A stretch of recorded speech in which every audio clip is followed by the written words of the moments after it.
السلام علیکم ورحمت الله وبرکاتو. ګرانو دوستانو، په دې هیله چې راته روغ او جوړ به یاست او د صحت په جملو کې به نغښتي یاست.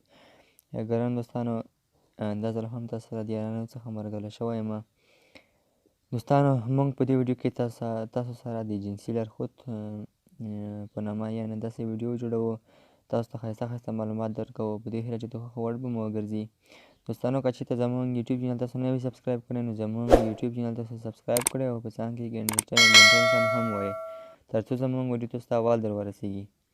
ویډیو درسره لایک او شیر کړئ. راځو ویډیو شروع کوو.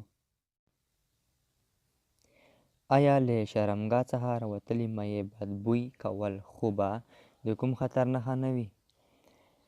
د کورولې کولو وروسته له شرمګاه څخه د مایعاتو راوتل یوه طبیعي پروسه ده، خو که دا بدبوی پیل کړي یا په هغه ځای خارښت یا سوزش ولګېږي، نو دا د شرمګاه د ناروغۍ لامل کیدای شي. د دې ناروغۍ سبب بکتریا یا فنګس هم کیدای شي. که په وخت او سم ډول یې درملنه وشي، نو له دې ستونزې په اسانۍ سره